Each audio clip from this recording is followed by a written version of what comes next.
अस्सलाम वालेकुम नाज़रीन, मैं मोहम्मद असलम हुसैन सियासत की ख़बरों में आप सबका इस्तकबाल करता हूँ। आज 27 जनवरी 2024 है। इस्लामिक तारीख के हिसाब से आज 15 रजब 1445 हिजरी है। पेश है आज की कुछ अहम खबरें। महाराष्ट्र हुकूमत ने मराठा बरादरी के तमाम मुतालबात तस्लीम कर लिए हैं, जिसके बाद आज हफ्ते की सुबह यहाँ कम्युनिटी एजिटेशन खत्म कर दिया गया। शिव संगठन कायद मनोज जारंगे पाटिल और हुकूमती वफ्द ने आधी रात के करीब तफसीली बातचीत की, जो कामयाब रही।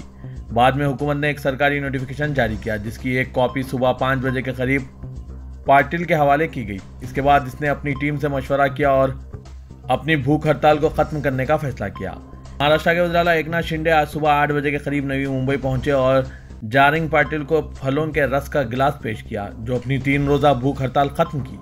मराठा बरादरी में खुशी की लहर दौड़ गई है और वो जश्न मनाते देखे जा रहे हैं। फ्रांस के सदर इमानुएल मैक्रोन, जो यौम जमहूरिया के मौके पर हिंदुस्तान के खुसूसी मेहमान के तौर पर भारत आए हैं, उन्होंने आज जुनूबी दिल्ली में दरगाह हजरत निजामुद्दीन औलिया का दौरा किया। निजामुद्दीन दरगाह दिल्ली के निजामुद्दीन मगरबी इलाके में वाक़ सूफी बुजुर्ग ख्वाजा निजामुद्दीन औलिया की दरगाह है। दरअसल हिंदुस्तान और फ्रांस के दरमियान देरीना दोस्ती की तौसीक करते हुए सदर इमानुएल मैक्रोन ने कहा, फ्रांस और हिंदुस्तान की दोस्ती जिंदाबाद। सदर द्रौपदी मुर्मू की तरफ से दी गई जियाफत के दौरान अपने खिताब के आगाज में मैक्रोन ने अपने वफ्द के पुरतपाक इस्तकबाल के लिए तहे दिल से शुक्रिया अदा किया। मैक्रोन ने इस मुनफरिद बॉन्ड के लिए अपनी तारीफ शेयर की, जो वक्त और मुश्तरका इक़दार से बालातर है। वज़ीर-ए-आज़म नरेंद्र मोदी ने आज हफ्ते की सुबह मेघालय के वज़ीर आला संगमा को सालगिरह पर मुबारकबाद पेश की और पुरतपाक नेक ख्वाहिशात का इजहार किया। इनके दौरे हुकूमत में रियासत के लिए इनकी तब्दीलियों की तारीफ की। वज़ीर-ए-आज़म नरेंद्र मोदी ने सोशल मीडिया प्लेटफॉर्म एक्स पर लिखा, मेघालय के वज़ीर आला जनाब संगमा कॉनराड, जिसको सालगिरह की मुबारकबाद। अपने दफ्तर में रहने के दौरान उन्होंने मेघालय के लोगों के लिए मुतअद्दिद तब्दीलियां लाई है। इनकी लंबी और सेहतमंद जिंदगी के लिए मैं दुआगो हूँ। चीफ मिनिस्टर बिहार नीतीश कुमार इम्कान है कि बीजेपी के साथ मिलकर आइंदा हफ्ते रियासत में नई हुकूमत बनाएंगे। वो फिर एक बार अपनी इत्तेहादी आरजेडी और महागठबंधन के शराकतदारों को धोखा देंगे। जराये का कहना है कि जनता दल और बीजेपी की बातचीत का आखिरी दौर जारी है और इम्कान है कि इसे अगले हफ्ते खतियत दे दी जाएगी। जराये का कहना है कि बिहार की अगली हुकूमत जनता दल यू, बीजेपी और हिंदुस्तानी अवामी मोर्चे की इत्तेहादी हुकूमत होगी। जनता दल यू के 45, बीजेपी के 76 और हिंदुस्तानी अवामी मोर्चे के 4 अरकान असेंबली को मिलाकर 125 की जुमला तादाद बनती है। बिहार विधानसभा असेंबली 243 रुकनी है, जबकि हुकूमत बनाने के लिए 122 अरकान दरकार है। मिनिस्टर नीतीश कुमार ने यौम जमहूरिया के मौके पर राजभवन में हाई टी पार्टी में शिरकत की। इनके साथ अशोक चौधरी मौजूद थे। जराये का कहना है कि नीतीश बाबू ने नई हुकूमत की तश्कील के इम्कान पर गवर्नर राजेंद्र विश्वनाथ से बातचीत की है।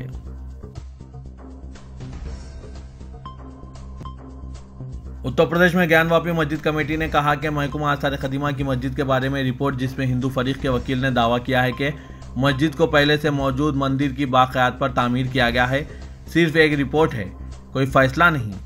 अंजुमन इंतजामिया मस्जिद कमेटी ने बताया कि वो आसार खदीमा की सर्वे रिपोर्ट का मुताला कर रही है, जिसके बाद जवाब दिया जाएगा। कमेटी के सेक्रेटरी मोहम्मद यासीन ने बताया कि यह सिर्फ एक रिपोर्ट है, कोई अदालती फैसला नहीं। इस नौइयत की कई रिपोर्ट्स हैं। उन्होंने बताया कि जब सुप्रीम कोर्ट इबादत गाहों से मुतालिक खुसूसी ज़वाबित कानून 1991 के ताल्लुक से मामले की समाअत करेगी, तब वो अपना मौक़िफ़ रखेंगे। इस कानून में बताया गया है कि एक मुकाम की मजहबी खुसूसियत सिवाय अयोध्या के राम मंदिर के 15 अगस्त 1947 के बाद तब्दील नहीं की जा सकती। इस दौरान मरकजी वजीर और बीजेपी लीडर गिरिराज सिंह ने कहा कि मुसलमानों को ज्ञानवापी मस्जिद भी हिंदुओं के हवाले कर देनी चाहिए और कहा कि कोई ऐसा बयान नहीं दिया जाना चाहिए जिससे फ़िरक़ावाराना हम आहंगी मुतासिर होती हो।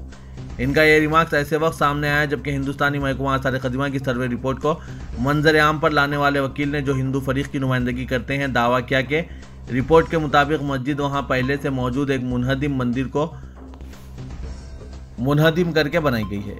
गिरिराज सिंह ने कहा कि अयोध्या में प्राण प्रतिष्ठा वज़ीर-ए-आज़म की जानिब से हो चुका है और संतों ने इसका खैर मकदम किया है, लेकिन हमारा मुतालबा अयोध्या के साथ साथ काशी और मथुरा का भी रहा है।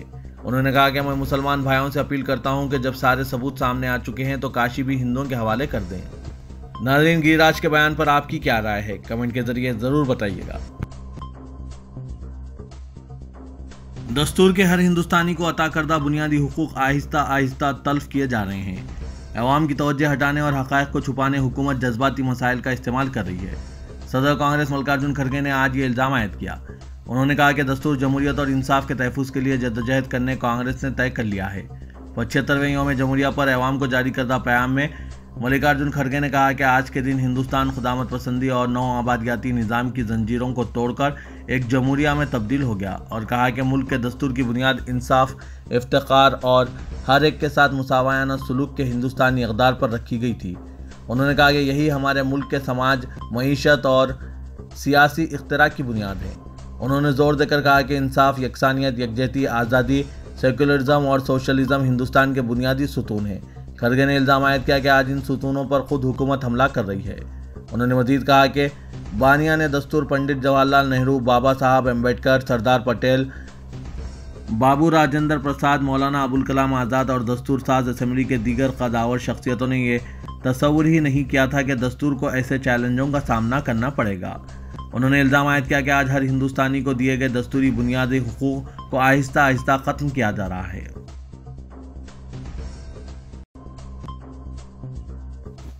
दो मुसलमानों को जिन्होंने दिल्ली की एक अदालत के बाहर अपनी बीवियों को तलाक देने की कोशिश की, उन पर 3 तलाक का इस्तेमाल करने का इल्ज़ाम आयद किया गया।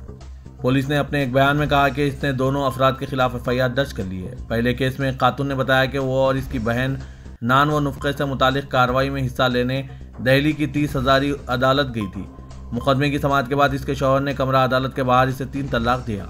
दूसरे केस में एक 24 साला खातून ने पुलिस को बताया कि इसकी मुंबई में फरवरी 2021 में शादी हुई थी, लेकिन वो ससुराल वालों की हरासानी के सबब दिल्ली में अपने वालिदैन के घर वापस लौट आई। बादशाह इसने नान व नुफ़क़े के लिए अदालत में दरख्वास्त दाखिल की थी। जब वो और इसके अरकान ख़ानदान कार्रवाई में हिस्सा लेने के लिए अदालत पहुंचे तो उसका शौहर वहां पहुंचा और अदालत के बाहर तलाक दे दिया। पुलिस ने दूसरे केस में भी मुकदमा दर्ज कर लिया है। गवर्नर तेलंगाना डॉक्टर टी सोंदराराजन ने कहा कि BRS के 10 साला दौरे हुकूमत में रियासत की दस्तूरी इक़दार को तबाह व बर्बाद करके रख दिया था। जमहूरियत उस वक्त परवान चढ़ती जब आइन की रूह के मुताबिक हुक्मरानी की जाए और फलाह व बहबूद के सम्राट हर गरीब तक पहुँचे। मनमानी फैसले और आमिराना रुझान जमहूरियत के लिए नुकसानदा साबित होती है। 75वें यौम जमहूरिया तकरीब के मौके पर पब्लिक गार्डन बाग-ए-आमा में कौमी परचम कुशाई के बाद खिताब करते हुए गवर्नर ने इन ख्यालात का इजहार किया। इस मौके पर वज़ीर आला Revanth Reddy, deputy chief minister Mallu Bhatti Vikramarka, रियासती वज़रा के अलावा मुख्तलिफ महकमाजात के आला ओहदेदार भी मौजूद थे। गवर्नर ने BRS के 10 साला दौरे हुकूमत को सख्त तनकीद का निशाना बनाते हुए कहा कि अवामी राय का कोई एहतराम नहीं किया गया। उन्होंने कहा कि नौ तश्कील शुदा अवामी हुकूमत समाज के तमाम तबक़ात की तरक्की, फलाह व बहबूद, समाजी इंसाफ, अवामी आज़ादी और तमाम तबक़ात को मुसावी मौक़े फ़राहम करने के मकसद के साथ काम कर रही है। तेलंगाना में गुज़िश्ता 10 साल तक BRS हुकूमत में रही। उस दौरान गवर्नर डॉक्टर टी सोंदराराजन और उस वक्त के चीफ मिनिस्टर KCR के दरमियान ताल्लुकात खुशगवार नहीं थे, जिसको अपने खिताब में दोहराया गया। गवर्नर ने कहा कि जब हुक्मरान आइन की रूह के खिलाफ काम करते हैं तो दस्तूर ने अवाम को अपने फैसले से इख्तिदार को कंट्रोल करने का इख्तियार भी दिया है। दस्तूर को दिए गए हुकूक के जरिए ही अलहदा तेलंगाना रियासत का हुसूल मुमकिन हो सका है।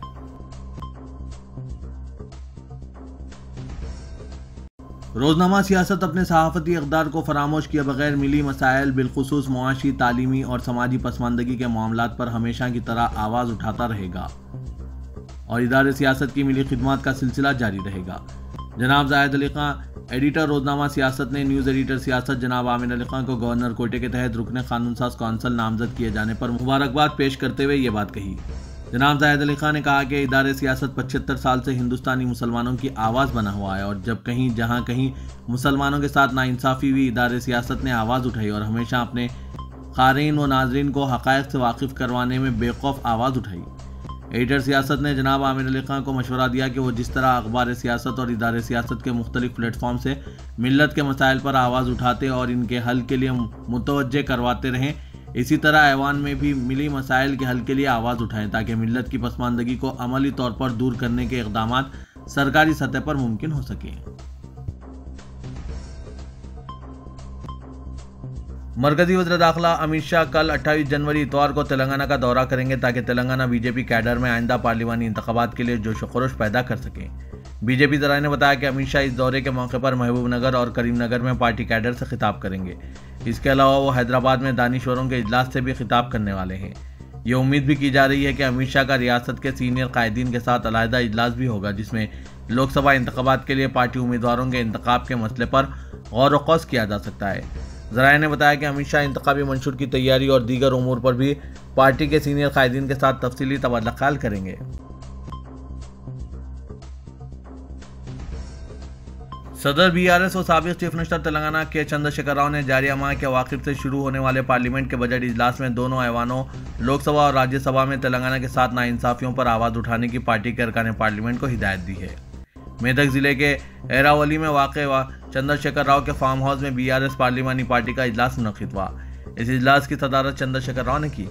तकरीबन 2 महीनों के बाद सदर बीआरएस ने पार्टी के इजलास से खिताब किया, क्योंकि दिसंबर के औसत में असेंबली इंतखाबात के नतायज के बाद फार्म हाउस में वो फिसल कर गिर पड़े थे, जिसके नतीजे में इनके कुल्हे की हड्डी टूट गई थी। कुल्हे की हड्डी की तब्दीली के बाद वो गुज़िश्ता 1 माह से घर पर आराम कर रहे थे। इस इजलास में राज्यसभा में पार्टी लीडर डॉक्टर के केशव राव और लोकसभा में पार्टी लीडर नामा नागेश्वर राव के अलावा बीआरएस के अरकान parliament Ramulu BB Patil, B Dayakar, M Srinivas Reddy, KR. Suresh Reddy, Venkatesh, B Lingaiah Yadav, V Ravichandra, M Kavitha, Partha Sarathi Reddy, Santosh Kumar, Damodar Rao, Ranjit Kumar के अलावा साबिक वज़ीर तारक रामाराव और हरीश राव भी मौजूद थे। तेलंगाना के साबिक वज़ीर दाखिला मोहम्मद महमूद अली यौम जमहूरिया के मौके पर परचम कुशाई के दौरान अचानक गश खाकर गिर पड़े। यह वाक़या बीआरएस के दफ्तर तेलंगाना भवन में उस वक्त पेश आया जब बीआरएस के कारगुजार सदर पार्टी के दीगर कायदीन बशमूल मोहम्मद महमूद अली के हमरा कौमी परचम कुशाई कर रहे थे। इस मौके पर अचानक महमूद अली चक्कर खाकर गिर पड़े। इनके अतराफ मौजूद दीगर कायदीन ने इन्हें नीचे गिरने से बचा लिया और इन्हें इब्तदाई तिबी इमदाद पहुंचाई। बाद फौरी तौर पर जुबली हिल्स के अपोलो हॉस्पिटल मुंतकिल किया गया, जहां इनके मुख्तलिफ तिबी मुआयनों के बाद इन्हें डिस्चार्ज कर दिया गया। हॉस्पिटल से डिस्चार्ज होने के बाद महमूद अली ने बताया कि यौम जमहूरिया के पेश नज़र आज उन्होंने सुबह से ही शहर के कई मुकामात पर कौमी परचम कुशाई के प्रोग्राम में शिरकत की। बाद तेलंगाना भवन में मुनक़िदा तकरीब में शिरकत की, जहाँ तारक रामाराव और दीगर कायदीन के साथ वो कौमी परचम कुशाई में मसरूफ़ थे कि अचानक कुछ लम्हे के लिए इन्हें चक्कर महसूस हुई, जिस पर इन्हें पार्टी के दीगर कायदीन ने अस्पताल पहुंचाया, जहां इनके तिब्बी मुआयने किए गए जो नॉर्मल बताए गए हैं। फिलवक्त इनकी सेहत बेहतर है।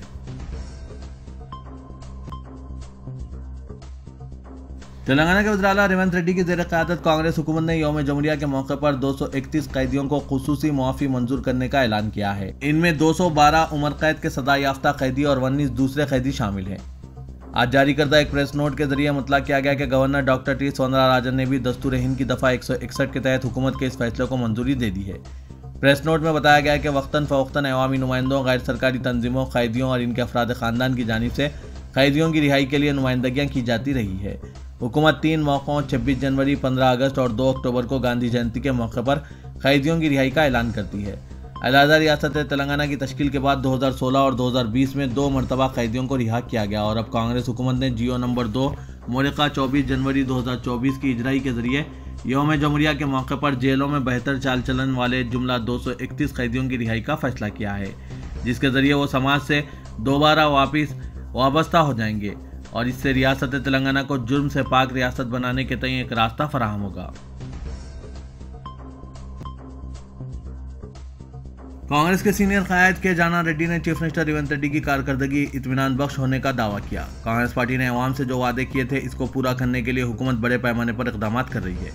कांग्रेस को इक़्तिदार हासिल होते ही 6 गारंटी में ख़वातीन को बसों में मुफ्त सफ़र की सहूलत और गरीब अवाम को मुफ्त तिब्बी सहूलत की फराहमी से मुतालिक स्कीम 5 लाख बढ़ाकर 10 लाख रुपये कर दी गई। बाकी दीगर वादों पर बहुत जल्द अमल आवरी का आगाज़ हो जाएगा।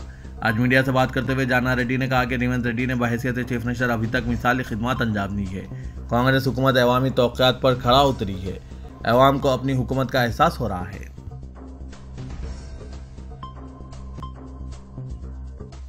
Managing director Telangana RTC Sajjanar ने कहा कि मरहलेवार असास पर 2375 बसें मुतारिफ कराई जाएगी। बस भवन में मुनक़िदा यौम जमहूरिया तकरीब से खिताब करते हुए वीसी सजनार ने कहा कि कई मुजाहिदीन की कुर्बानियों से हिंदुस्तान आज़ाद हुआ। हर शहरी को मुल्क की तरक्की में ताउन करने पर जोर दिया। उन्होंने कहा कि हुकूमत ने महालक्ष्मी स्कीम का ऐलान करते हुए आरटीसी बसों में ख़वातीन को बसों में मुफ्त सफ़र करने की सहूलत फराहम की है। इस स्कीम पर रियासत में कामयाबी से अमल होने का दावा किया। तेलंगाना आरटीसी के 7200 Palle Velugu express, mini ordinary, metro express बसों में महालक्ष्मी स्कीम पर अमल किया जा रहा है। 9 दिसंबर से ताहाल 11 करोड़ ख़वातीन ने बसों में मुफ्त सफ़र किया है।